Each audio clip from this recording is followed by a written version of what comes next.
Shalom, irmãos, em tempos de angústia vamos falar de esperança. Eu vou fazer um pequeno estudo. Primeiro eu vou ter que explicar algumas coisas antes até chegar no ápice, né? Para que vocês entendam. Nós vamos falar aqui sobre templo. E para isso nós precisamos começar desde o princípio, né? E mostrar para vocês algumas verdades que não te contaram. Eu vou começar a ler, coloquei assim para ficar mais fácil para a gente seguir o raciocínio. A primeira forma de adoração realizada pelos patriarcas era sob a forma de altares de pedras. Vemos isso primeiramente na vida de Abel, que trouxe a Iá o melhor do seu rebanho. Gênesis 4:4. Obviamente que para que se realizasse tal sacrifício, né, de um animal, era necessário que se levantasse um altar, para daí se queimasse o sacrifício. Depois vemos o patriarca Abraão levantando 4 altares ao Todo-Poderoso. O primeiro altar foi levantado em Siquém, né, ou Shechem, em hebraico, em Gênesis 12, 6, 7, que diz assim: E o Eterno apareceu a Abrão e lhe disse: A tua descendência darei esta terra. E edificou ali um altar ao Eterno que lhe aparecera. Então, edificar um altar é sempre uma forma de adoração ao Todo-Poderoso.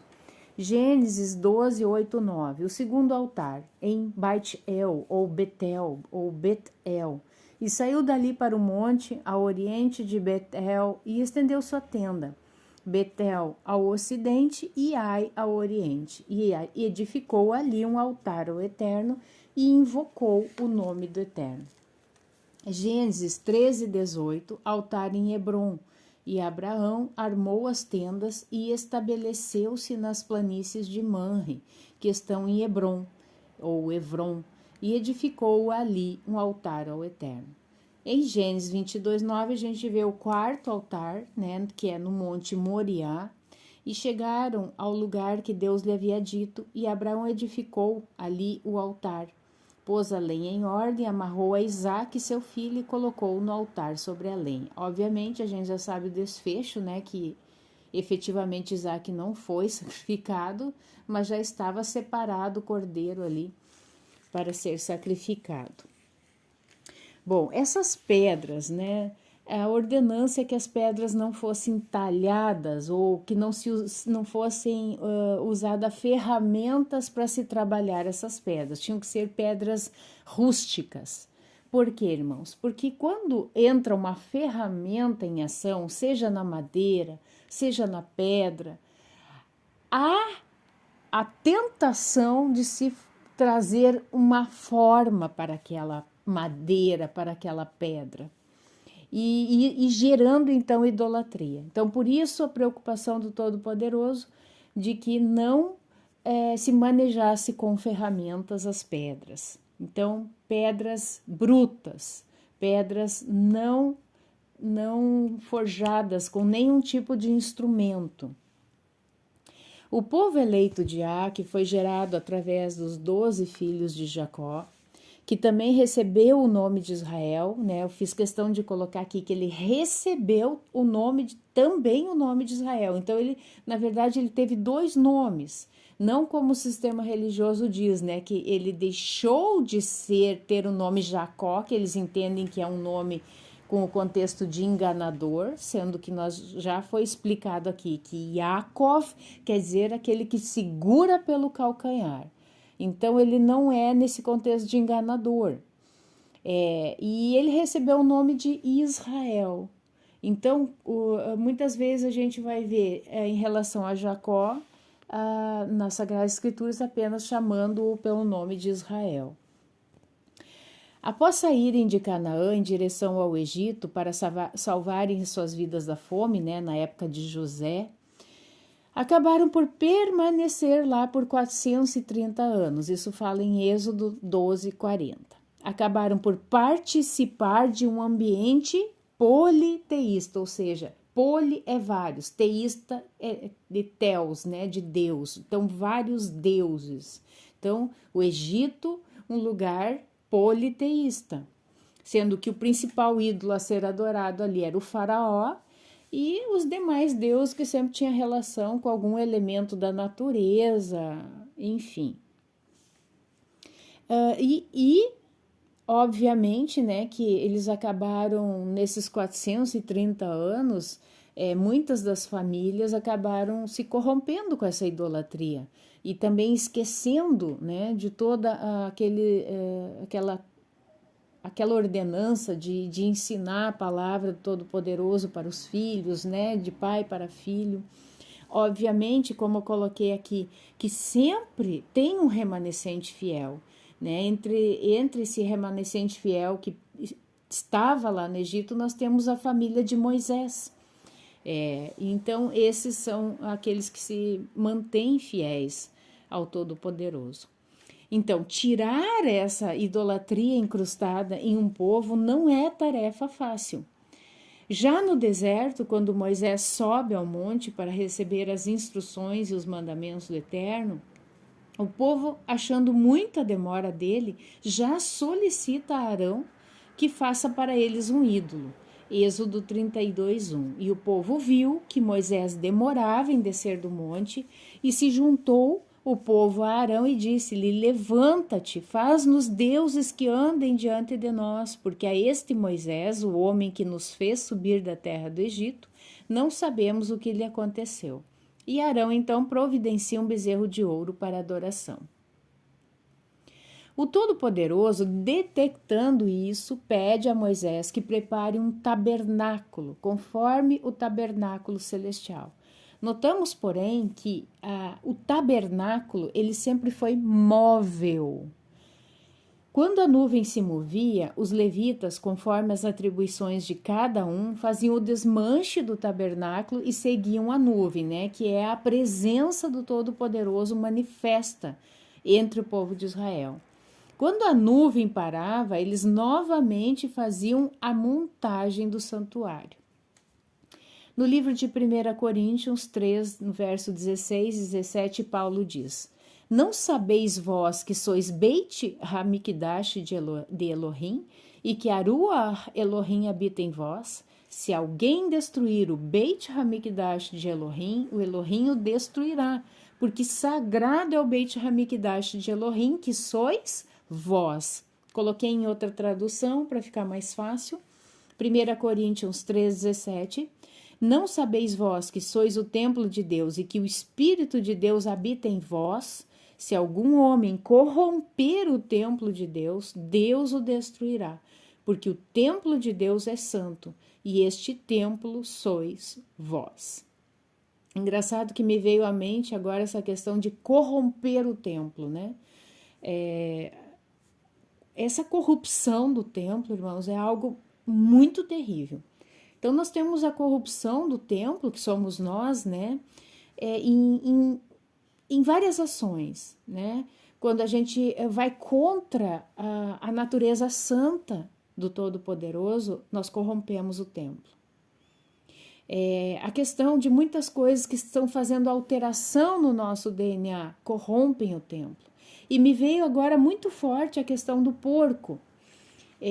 Inclusive essa semana parece que essa questão, nós temos vários animais impuros, mas parece que o porco ele é algo que se sobressai, né? Porque existe uma máxima aí, não sei, que diz que foi já uma engenharia genética, uma mistura de genes humanos com genes de javali, que formou a espécie do porco. Então, o porco ele foi usado, né, ali, por exemplo, Antíoco Epifânio, né, quem está acompanhando aí a série Guerra das Descendências, eu falo sobre Antíoco Epifânio, que ele profanou o templo com um porco, colocou um porco dentro do templo. Então, isso me veio muito forte agora na minha mente, não tinha programado isso, que as pessoas, mesmo se dizendo crentes, cristãos ou o que for, elas têm uma resistência a compreender essa questão que ainda é válido essas leis alimentares de Levítico 11. tá? Então, eu estava vendo um artigo, eu não me lembro se eu cheguei a compartilhar no Telegram, que ele fala dos males que o porco, né, pelo o animal que ele ele traz para nosso corpo. Por exemplo, o sistema digestório do porco é o pior sistema digestório que existe dentre todos os animais. Então, ele não tem essa depuração de toxinas, de impurezas, isso tudo vai para a carne dele, para a gordura. Eu achei muito interessante que eu li que se ele é picado por uma cobra, por uma víbora, ele não morre, o veneno vai direto para sua gordura. E o bacon tão famoso que está aí nas pizzas, nos americanos principalmente, né? Café da manhã é regado a bacon, é gordura de porco. Então o porco, ele faz o nosso corpo uma profanação e traz inúmeras doenças, muitos vermes, muitos parasitas e inclusive bactérias estão aparecendo advindas da carne do porco. Então, tudo isso, imoralidades sexuais, profanam o templo. Então, são tantas coisas que profanam. Lembra dos filhos de Arão, Nadab e Abiú, ou Nadab e Avihu, que eles profanaram o templo, porque eles tinham que pegar o fogo santo, o primeiro fogo que desceu do céu ali no altar de sacrifícios, aquele fogo tinha que ser usado no santuário. E eles pegaram um fogo externo, eles negligenciaram as ordenanças do Pai, do Todo-Poderoso, e eles pegaram um fogo estranho. Então, eles foram fulminados desse fogo estranho, diz que eles queimaram de dentro por fora, foram mortos dessa maneira, né? Então, foi totalmente incinerado este templo, foi totalmente, foram cremados em vida, né? Vamos falar desta forma.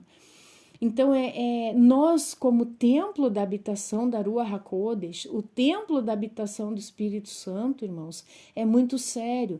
Nós temos que levar em conta as leis alimentares. E não é só o porco. Nós temos que ver, nós temos que ler, nós temos que meditar, nós temos que ver a questão dos demais cuidados com o nosso corpo, fazer atividade física, a nossa saúde mental. Enfim, são tantas coisas. Mas esse não é o assunto para o momento. O Todo-Poderoso me fez adentrar nisso. Então, nós somos esse templo, essa habitação, tá? E nós somos. Eu vou ver se eu acho o versículo que fala sobre o altar, como que ele tinha que ser feito. Só um minuto. Achei, irmãos, aqui em Êxodo 20, no verso 22, começa a falar sobre as leis a respeito dos altares. Tá? Então o Senhor ordenou que Moisés dissesse aos israelitas o seguinte: vocês viram que lá do céu eu lhes falei, não façam deuses de prata, de ouro para adorá-los, ao mesmo tempo que vocês adoram a mim. Façam um altar de terra para mim e em cima dele ofereçam as suas ovelhas, seus bois, como sacrifícios que serão completamente queimados e como ofertas de paz. Então, esse completamente queimados também tem uma lógica de acontecer, porque eles poderiam, se sobrasse um pedaço do animal ali que não queimou, eles já podiam dizer, epa, eu vou levar esse pedaço do animal que não queimou, eu vou levar para dentro de casa como um amuleto. Vamos dar um exemplo assim, porque o ser humano, ele tem esse nível de, parece que é grudado em nós essa questão da idolatria, do misticismo, parece que é algo que está incrustado, né, grudado, selado em nós, né? Mas em nome de Yahushua HaMashiach nós rejeitamos isso. Continuando aqui. Eu separarei lugares para que neles vocês me adorem, e nesses lugares eu me encontrarei com vocês e os abençoarei. Se fizerem um altar de pedras para mim, não usem pedras cortadas com ferramentas, foi o que eu falei antes, pois na construção do meu altar não poderão ser usadas pedras cortadas com ferramentas. Não façam o meu altar com degraus, porque se fizerem, a nudez de vocês vai aparecer. Interessante, né, que se nós somos templo, nós temos altares. Né? E aqui fala em 2 tipos de altares, o altar de terra, e nós fomos moldados da onde, irmãos? Do barro, né? Do barro. E também com relação ao altar de pedra, né? Nós somos pedras vivas que faz parte da grande rocha, que é o Pai, e onde Yahushua é a pedra de esquina, é a pedra principal. Então, nesse contexto de templo, nós também temos um altar de barro ou de pedra. Amém? Então, vamos continuar. Vamos continuar aqui.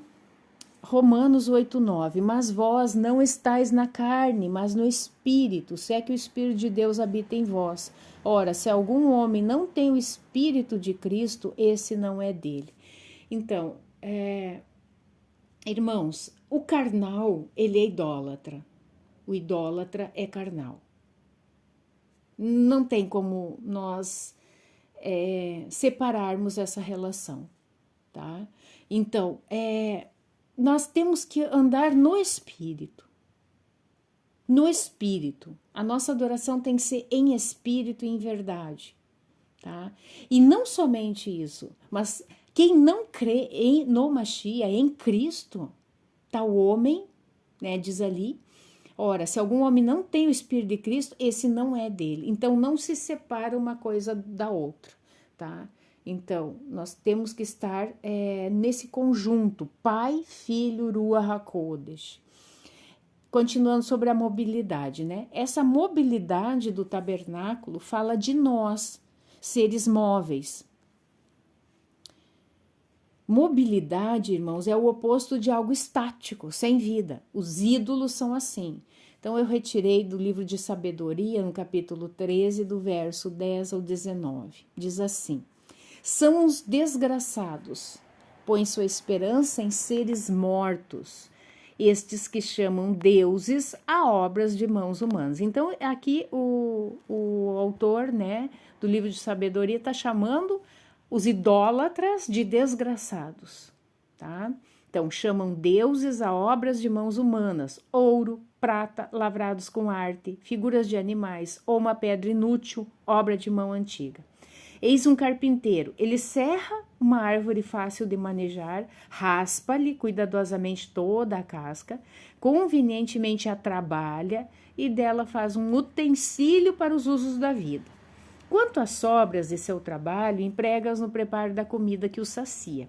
A sobra de tudo que nada serve, um pau retorcido e nodoso, ele o toma e o esculpe nos momentos de lazer. Modela-o com capricho para distrair-se, dá-lhe figura de um homem, ou então torna-o semelhante a um animal desprezível, cobre-o de vermelho, enrubesce-lhe a superfície, fazendo desaparecer todas as manchas.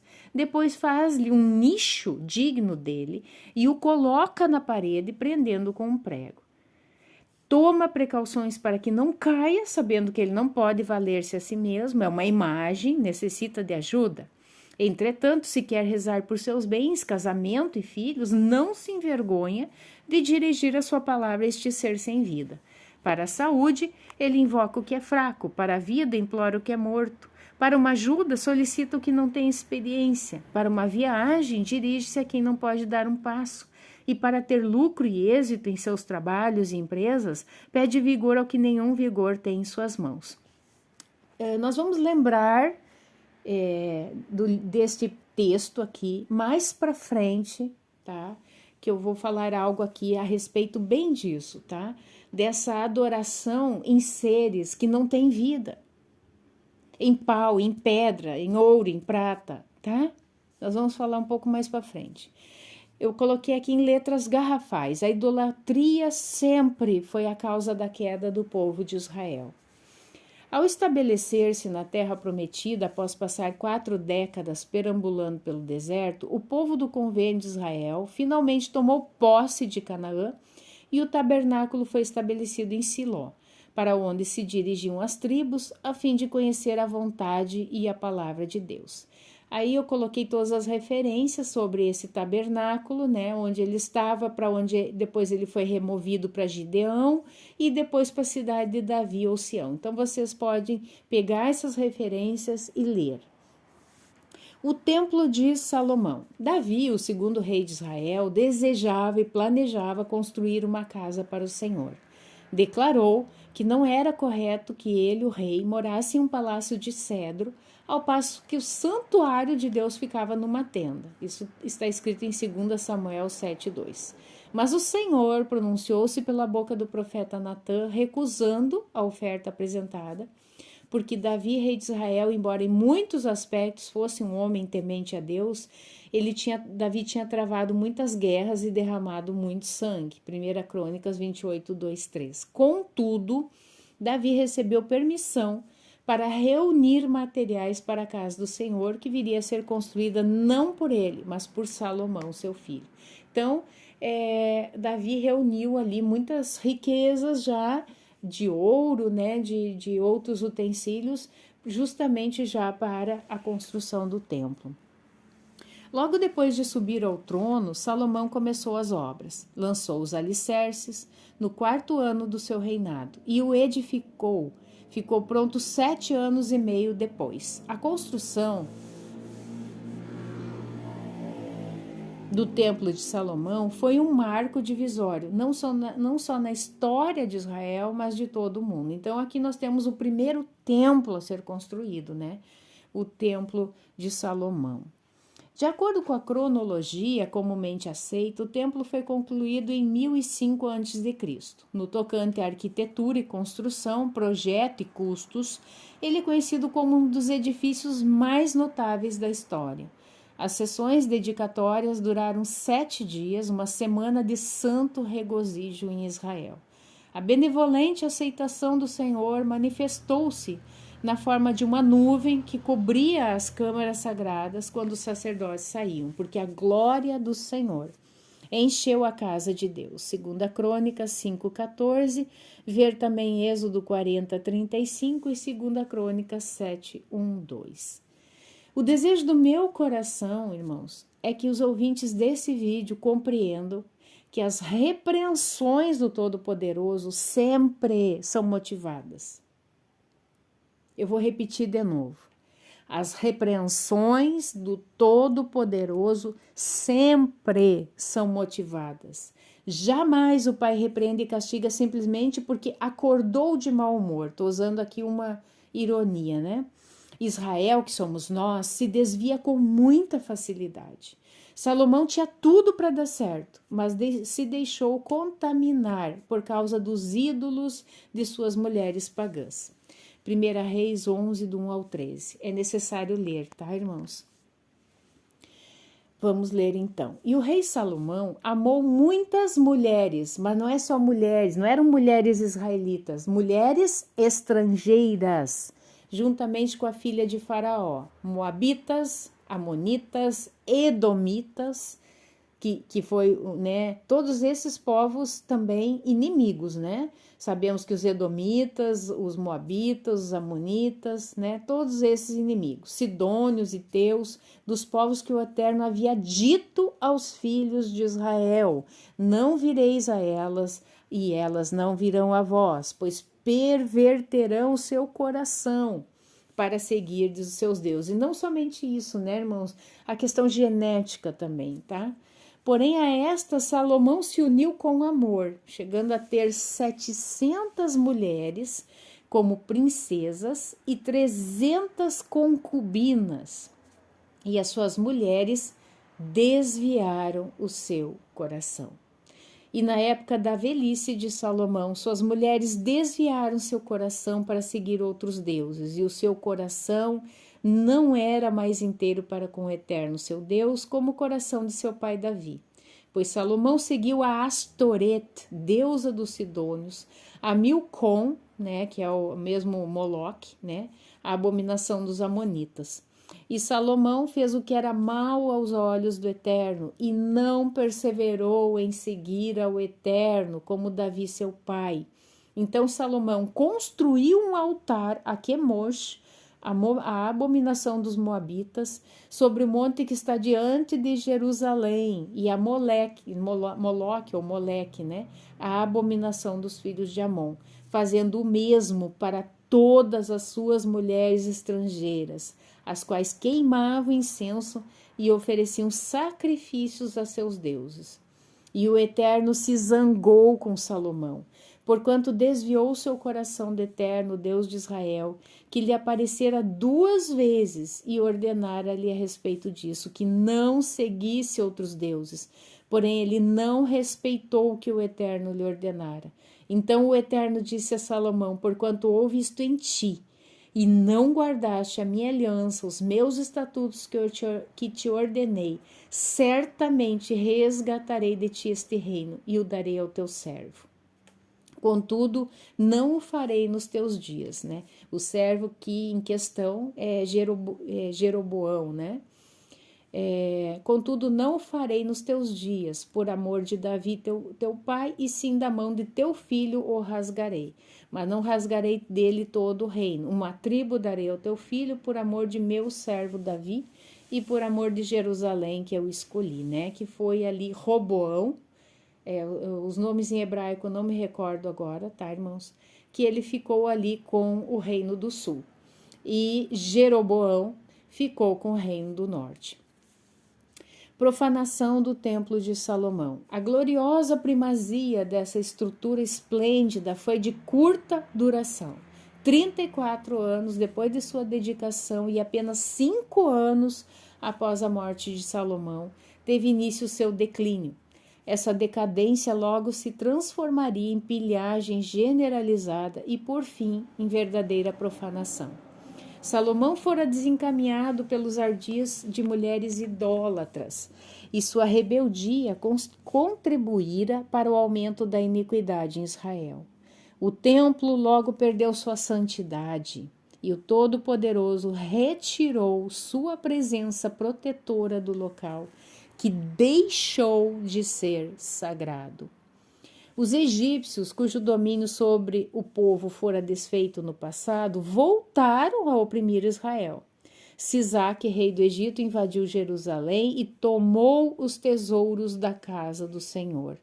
1 Reis 14, 25, 26. O processo de profanação continuou por vários séculos. 216 anos depois dos saques egípcios, Acás, rei de Judá, removeu o altar e a fonte e deixou apenas uma casa, onde antes havia um templo. Ver 2 Reis 16, 7, 9, 17, 18 e ver também 2 Crônicas 28, 24, 25. Posteriormente, Nabucodonosor, rei da Babilônia, acabou de espoliar o templo e destruiu o edifício pelo fogo. Ver 2 Crônicas 36, 18, 19 e também 2 Reis 24, 13, 25, 9. O templo de Zorobabel. Assim, cerca de 600 anos antes do advento terreno de Nosso Senhor, né, de Yahushua, o povo de Israel ficou desprovido de templo. As pessoas tinham se tornado idólatras, na verdade sempre foram, né? E totalmente iníquas, e o Senhor as rejeitara bem como o seu santuário, né? Nós vimos no último vídeo, eu falei sobre o livro de Ezequiel 9 e mencionei Ezequiel 8. Ezequiel 8 é o retrato da total apostasia que Jerusalém, né, que Israel se encontrava um pouco antes do exílio, tá? Totalmente, né? O Todo-Poderoso mostrou ao profeta Ezequiel todas as abominações que eram realizadas dentro do templo, tá? O reino de Israel, que compreendia cerca de 10 das 12 tribos, caiu sob domínio assírio por volta de 721 a.C. E um século depois, o reino de Judá foi conquistado pelos babilônios. Durante 70 anos, o povo de Judá, a partir de então conhecido como judeu, permaneceu no cativeiro, conforme fora predito, ver Jeremias 25, 11 ao 12, 29 e 10. Depois, sob o reinado favorável de Ciro, Esdras 1, 2 e Dário, ver Esdras 6, foi-lhes permitido voltar para Jerusalém e outra vez edificar um templo segundo sua fé.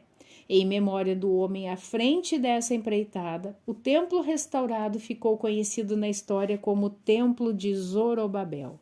Embora esse templo fosse imensamente inferior em riqueza de acabamento, mobília, em relação ao esplêndido templo de Salomão, foi ainda assim o melhor que o povo podia oferecer, e o Senhor o aceitou como uma oferta que simbolizava o amor e a devoção dos seus filhos do convênio, da aliança do convênio. O templo de Herodes, cerca de 16 anos antes do nascimento de Cristo, Herodes I, o Idumeu, descendente de Edom, de Esaú, rei da Judéia, iniciou a reconstrução do templo de Zorobabel, que se encontrava em decadência e praticamente em ruínas. Obviamente que Herodes não fez isso para glorificar ao Altíssimo, mas para sua própria glória e para que houvesse uma reconciliação entre os judeus da época e o seu rei gentil, Idumeu. Herodes convocou cerca de 1000 sacerdotes que foram treinados como pedreiros para conduzir a edificação do santuário e procuraram construir uma cópia do Templo de Salomão, em uma área com mais de 144 mil metros quadrados. Interessante esse número, Ergueu-se uma magnífica estrutura de pedras creme adornadas de ouro. Um muro feito com blocos de pedra com 60 centímetros de largura por até 5 metros de comprimento circundava o templo. Coloquei aqui o Muro das Lamentações. Muro das Lamentações. Esse muro, que hoje é tido como o único pedaço do templo que ficou em pé, na verdade, esse muro fazia parte da infraestrutura e não propriamente do templo. Então, isso é um engano de que o Muro das Lamentações faça parte do templo. Não, ele estava ao redor do templo. Tá? Continuando aqui. Joséfo faz a seguinte descrição em relação às enormes pedras que adornavam o templo. Tudo o que não era revestido de ouro era do branco mais puro.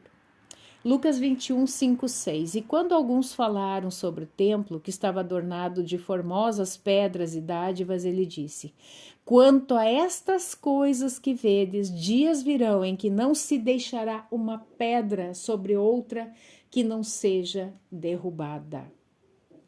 Essa é a palavra do nosso Mashiach Yahushua.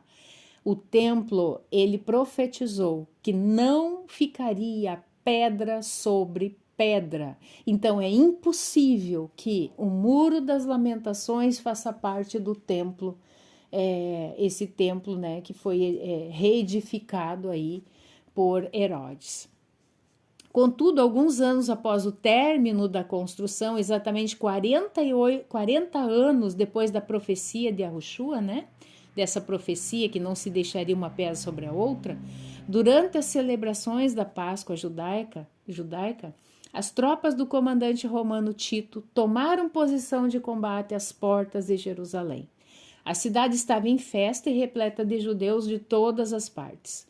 Os dois mais poderosos partidos judaicos, que deveriam estar atentos à defesa da cidade contra Roma, achavam-se em violenta guerra interna a ponto de incendiar os estoques de alimentos um do outro. Somente quando os enormes arietes dos romanos arrebentaram o primeiro portão de Jerusalém foi que os políticos decidiram se unir contra o invasor. Tarde demais.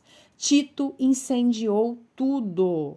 E até as pedras foram separadas, veja bem, para colher o ouro derretido que se infiltrara nas junções. O comandante romano deixou apenas um resto da muralha. como símbolo do aniquilamento de Israel, conhecido em nossos dias como Muro das Lamentações. Então, o Muro das Lamentações foi um resto da muralha, daqueles muros que cercavam o templo. O muro que cercava o templo não é uma parede do templo, era o muro que cercava o templo. Vamos continuar aqui. Mais de 1 milhão de judeus morreram naquela época. Todas as estradas que passavam por Jerusalém estavam tomadas por judeus crucificados. Interessante, né, irmãos? Isso aqui me chamou muita atenção, né? Na verdade, Yahushua até hoje é negado pelos judeus. E na época foram os que pediram pela sua crucificação. E vemos aqui Tito tomando Jerusalém, destruindo Jerusalém, profanando o templo e crucificando os judeus. Os sobreviventes foram vendidos como escravos. Israel desapareceu como nação e os judeus foram espalhados pelo mundo inteiro sob a maior humilhação já sofrida por um povo até os nossos dias. Em homenagem à marcha triunfal de Tito, foi construído o Arco do Triunfo, não confundir com aquele Arco do Triunfo da França. Esse aqui é de Roma, tá? Conhecido como o Arco de Tito. Então, esse aqui, botei uma foto aí para que vocês vejam, tá? O Arco de Tito. Esse monumento persiste em Roma até hoje e mostra em seus trabalhos de escultura cenas das legiões romanas carregando os objetos sagrados e valiosos do templo e os mais valorosos guerreiros judeus algemados, né? Está aí, né? Tirei também essa imagem do Google. Tito profanou o templo, entrando no santo lugar, despojando todo o tesouro e utensílios preciosos, tais como o grande candelabro de ouro maciço, uma réplica dourada da arca com os preciosos rolos sagrados da Torá, a mesa de ouro e muitos outros objetos preciosos. Finalmente, o imperador Vespasiano, pai de Tito, declarou toda a nação de Israel como sua propriedade particular e doou grandes propriedades a seus amigos e colaboradores. Isso aqui eu também não sabia, tá? Entre eles, o conhecido historiador judeu e fariseu Flávio Joséfo, cujo carisma e poder intelectual haviam conquistado a amizade do rei e a cidadania romana. Eu coloquei uma imagem agora aqui, irmãos, que eu quero que vocês pensem a respeito dessa imagem aqui. Eu quero silenciar por alguns segundos, tá? Vocês sabem quem é esse ser aí.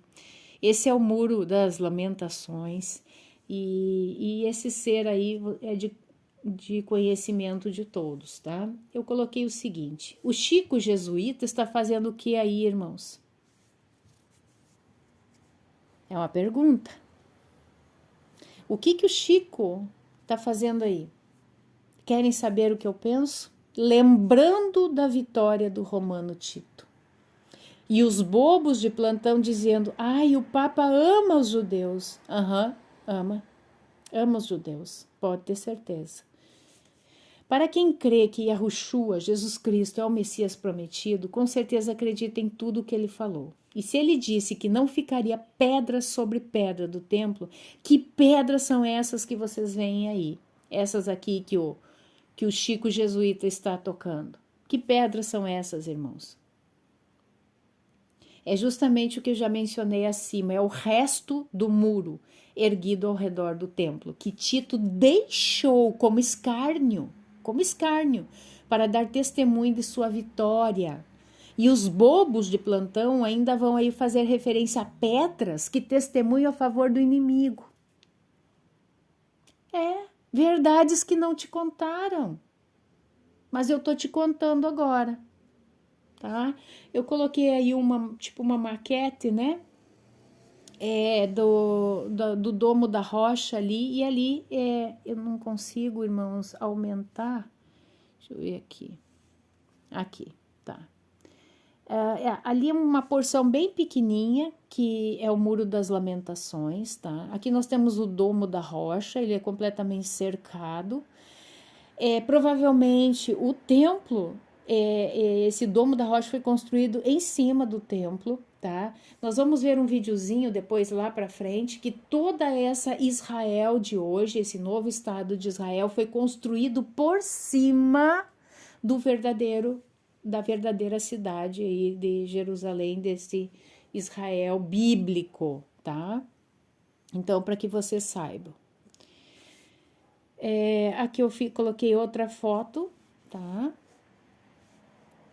Que mostra aqui, né, muitos judeus ali, sobre esse pedaço que não é grande, não, tá? Do Muro das Lamentações, e aqui, né,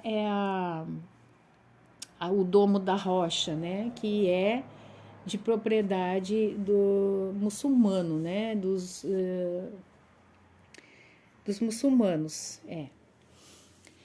Coloquei como título agora, irmãos, Adoradores de Pedras, Idolatria. Mateus 27, 51 diz assim: E eis que o véu do templo se rasgou em dois, de alto a baixo, e tremeu a terra, e fenderam-se as rochas. Desde Moisés sempre houve no santuário uma cortina, um véu de tecido, que separava o ambiente do Santo dos Santos. Aí estão as referências. Lugar sagrado onde ninguém podia entrar, a não ser o sumo sacerdote, e apenas no dia da expiação, né, Yom Kippur. Este acontecimento foi trágico para os judeus, mas um grande sinal para crentes de todos os povos, culturas e épocas. Em Cristo ficou abolida toda e qualquer separação entre o pecador arrependido e Deus, o nosso Pai. João 14,6. Disse-lhe Jesus, Yahushua: Eu sou o caminho, a verdade e a vida. Ninguém vem ao Pai senão por mim. O fato de o véu ter se partido de alto a baixo, sem contato humano, demonstra que o próprio Todo-Poderoso abriu um novo e vivo caminho para a sua santa presença. Hebreus 10, 20 diz assim: por um caminho novo e vivo que ele consagrou para nós através do véu, isto é, da sua carne. Com isso, irmãos, não é como o povo cristão acha, que a Torá foi abolida. Já falei isso aqui em outros vídeos, a Torá é válida, ele veio para cumprir, para tornar plena, para tornar ela dar finalidade. Ele é a finalidade da Torá, certo? O que foi abolido é a lei dos sacrifícios, porque ele foi o sacrifício perfeito. Então não necessita mais que se façam sacrifícios, ok? João 14,6, disse-lhe Jesus, então: sou o caminho, a verdade e a vida. Ninguém vem ao Pai senão por mim. O fato de o véu, tá ali, já li. Então nós limos que por um caminho novo e vivo que ele consagrou para nós através do véu, isto é, da sua carne. Hebreus 10, 20. Efésios 2, 11 e 22. Portanto, lembrai-vos de que vós, no passado, éreis gentios na carne e chamais incircuncisão pelos que na carne se chamam circuncisão feita por mãos, que naquele tempo estáveis sem Cristo, separados da comunidade de Israel e estranhos ao pacto da promessa, não tendo esperança e sem Deus no mundo. Mas agora em Yahushua, né, em Cristo Jesus, vós que antes estáveis longe, chegastes perto pelo sangue de Cristo. Porque ele é a nossa paz, o qual de ambos fez um, e derrubando a parede de separação entre nós. Aí eu coloquei aqui entre parênteses, arqueólogos descobriram em meados do século XX fragmentos de pedra com inscrições proibindo, sob pena de morte, a entrada de gentios nas áreas destinadas aos judeus no templo. Então, isso foi derrubado, não existe mais essa separação, tá? Todo aquele que crê no sacrifício do Mashiach Yahushua é considerado como filho do Pai, do Todo-Poderoso Yahuwah. Não existe mais essa separação. Abolindo na sua carne a inimizade, isto é, a lei dos mandamentos, que consistia em ordenança, para criar em si mesmo dos dois um novo homem, fazendo assim a paz. Né? Nós sabemos que a Torá oral, né, ela suplantou, ela se sobrepôs à Torá escrita, tá? E essa Torá oral, ela era cheia de fardos, de regras sobre regras, né? Que tornavam pesado para se carregar, né? Então foi isso, e isso foi derrubado, né? E reconciliar ambos com Deus em um corpo pela cruz, matando com ela a inimizade. E vindo ele, pregou a paz a vós que estáveis longe e aos que estavam perto, porque por ele ambos temos acesso em um mesmo espírito ao Pai. Por ele, por Yahushua, nós temos acesso ao Pai.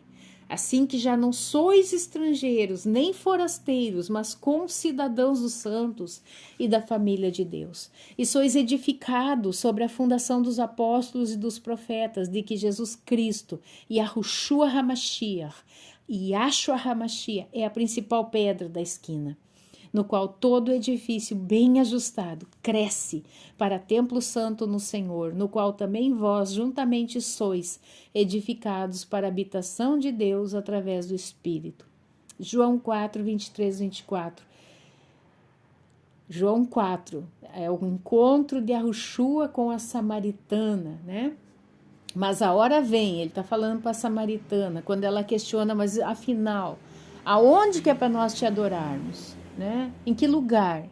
Né? Os judeus dizem que é ali, os samaritanos dizem que é lá. Aonde que deve ser feita essa adoração? E ele responde, mas a hora vem e agora é, em que os verdadeiros adoradores adorarão o Pai em espírito, em verdade, porque o Pai procura tais para adorá-lo. Deus é um espírito, e os que o adoram devem adorá-lo em espírito e em verdade. O Todo-Poderoso e o de Revavirei Yahweh é espírito, irmãos, e não uma pedra. Ele é espírito. Mateus 6, 6, 7, com relação à oração. Tu, porém, quando orares, entra no teu quarto e, fechada a porta, orarás a teu pai que está em secreto. E teu pai que vê em secreto te recompensará. E orando, não useis de vãs repetições como os gentios, porque presumem que pelo seu muito falar serão ouvidos.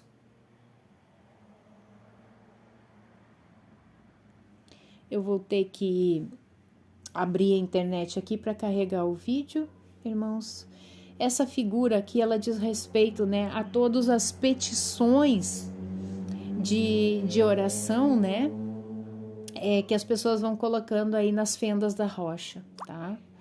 E, infelizmente, né, eles têm essa idolatria, tá, irmãos? E por isso que eu disse que aqui botei esse versículo, que a nossa adoração é em espírito e é em verdade, tá? Eu vou colocar este vídeo aqui, que ele vai falar da... Eu vou colocar aqui no YouTube. Você sabe como é que fala pôr do sol em italiano? Pôr do sol é tramonto, céu, esse belíssimo... Hoje no Viaje Comigo você vai conhecer uma Jerusalém diferente, uma Jerusalém antiga, uma Jerusalém subterrânea. Nós vamos conhecer o túnel do Muro das Lamentações. Tenho certeza que você vai... Veja bem, ele diz, você vai conhecer uma Israel subterrânea.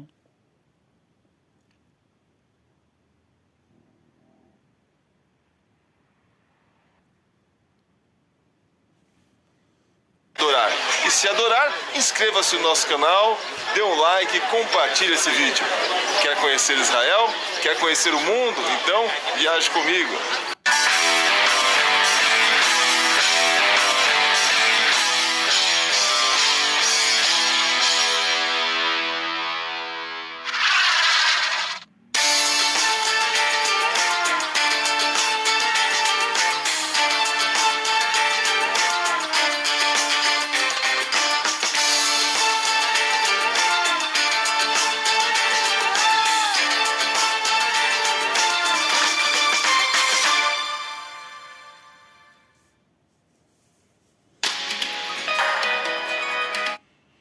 Irmãos, vou colocar numa velocidade um pouquinho aumentada, tá? Para não ficar tão longo.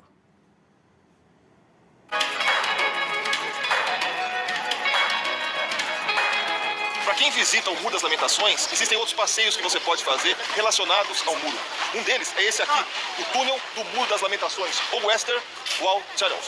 Esse túnel foi descoberto recentemente, ele acompanha toda a base do Monte do Templo, daqui até a outra ponta, onde ficava a Fortaleza de Herodes. Acho que é bem interessante. Vamos lá. O túnel do Muro das Lamentações, ou túnel Kotel, como é chamado pelos judeus, é na verdade uma escavação arqueológica iniciada em 1967. Ele revelou muitas estruturas da Jerusalém do tempo do Império Romano.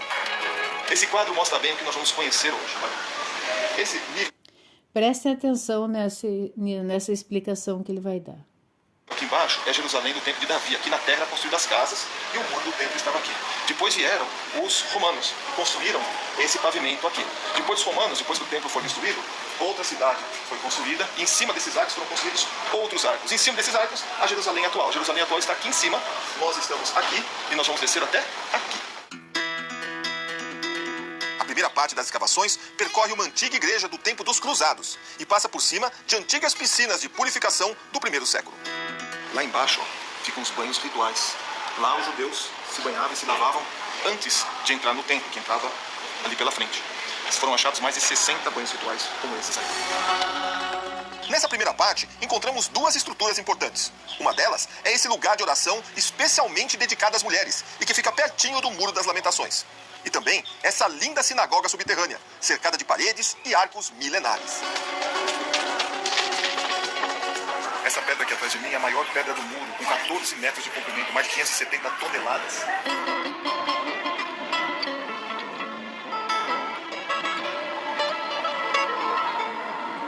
Olha essas pedras aqui, elas são chamadas de pedras de Herodes, ou pedras herodianas. Elas foram trazidas até aqui e depois elas foram decoradas com esse baixo relevo. Ó. Todas elas têm esse quadrado. Essas pedras são da época de Herodes, ou seja, da época de Jesus. Elas cobrem toda a parede aqui. Caminhando pela base desse antigo muro, chegamos a um lugar muito importante para os judeus. Aqui havia uma porta que levava ao antigo templo, que depois de sua destruição foi selada. Hoje, esse espaço foi transformado em uma estreita sinagoga, o lugar de adoração mais próximo do antigo templo de Jerusalém. Muitas pessoas vêm orar aqui porque é o lugar que hoje fica mais perto do antigo templo, onde ficava o Santo dos Santos, o Santíssimo. Então as pessoas vêm até aqui para orar.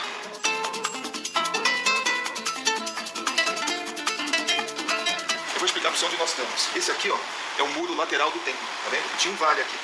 Aqui está o Muro das Lamentações, que a gente vê hoje. Nós estamos andando na base desse muro, por baixo desses arcos. Todo esse vale aqui foi preenchido por arcos, arcos sobre arcos, e aqui em cima foi construída Jerusalém.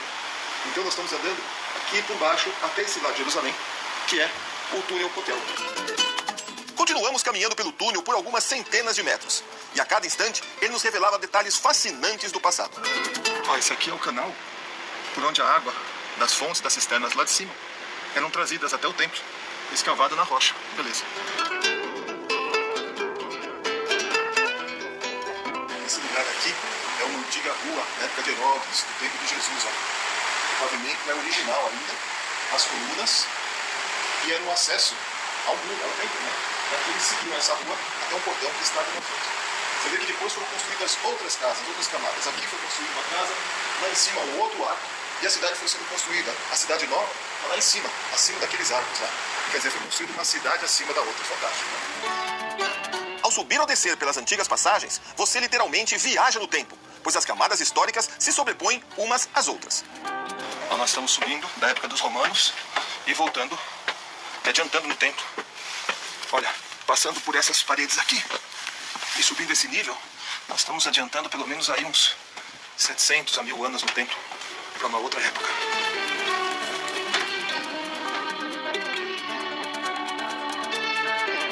Essa aqui já é uma parte totalmente escavada na rocha. Olha só que doido.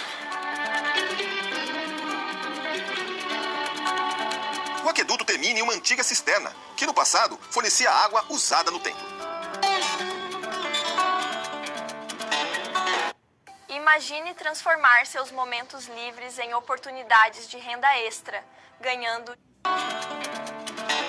Vamos terminando o nosso tour aqui, pelo túnel Kotel, o túnel do muro. Esse lugar, ele foi aberto porque dava muito problema. As pessoas entravam no túnel e saíam pelo mesmo lugar. Tem um convento aqui em cima que não permitiu a saída por aqui. Então eles abriram, você pode ver aqui os sinais das máquinas trabalhando, abriram essa saída que está na Via Dolorosa. O problema é que a Via Dolorosa está no bairro árabe. E os árabes não ficaram nada felizes, porque acharam que era uma usurpação dos judeus sobre os seus direitos e que depois eles podiam reclamar a terra como sendo deles. E aí houve uma intifada, se não me engano foi em 96. E por causa da saída desse túnel por aqui, cerca de 80 pessoas morreram nessa revolta dos árabes. Hoje está tudo em paz, mas não foi fácil abrir essa pequena saída que nós vamos passar e sair direto na Via Dolorosa. Pronto, saímos, olha, justamente na frente da estação número 1 da Via Dolorosa, onde começa a Via Dolorosa. Aqui atrás de mim ficava a Fortaleza Antônia, o palácio, a fortaleza que Herodes construiu para tomar conta do templo, né? Que os judeus também não gostaram. Então Herodes construiu a fortaleza, os judeus não gostaram. Aí os judeus construíram a saída por aqui, os árabes não gostaram. Vocês estão vendo da onde vem tanta briga, né? Espero que você tenha gostado desse passeio, realmente é um passeio diferente. O túnel... Bom, vamos voltar então para o nosso texto, irmãos.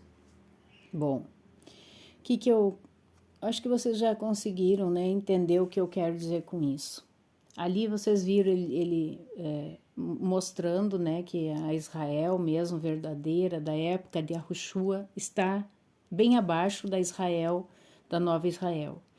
E esse Muro das Lamentações, né, ele ainda, pelo que eu entendi, ele ainda pega uma parte, né, dessa estrutura velha, né, e a gente começa a pensar, né, que o nosso Mashiach, quando ele foi ali aflito ali, que já estava sangrando, ele pode ter pingado seu sangue justamente nesses lugares aí, onde esses judeus vão ali para adorar pedras de um muro, não é do templo.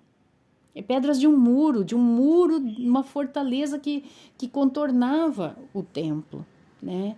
E para quem eles deveriam olhar, realmente eles não olham, eles olham para uma pedra que não pode salvá-los. Não pode salvar, uma pedra não vai salvar, né? É por isso que a palavra diz que Yahushua é a pedra principal, é a pedra de esquina, mas os construtores a rejeitaram, né? Os judeus a rejeitam, até hoje a rejeitam. E por isso Israel tem passado por tantas lutas, né? Por tantas coisas, irmãos. Então, esse é o estudo, espero que vocês tenham gostado e vamos ler as Sagradas Escrituras, não vamos nos deixar enganar por nada, irmãos, né? E vamos levar esse conteúdo adiante. Se você gostou, deixa o teu like, compartilha, para que mais pessoas tenham acesso à verdade que não te contaram. Shalom.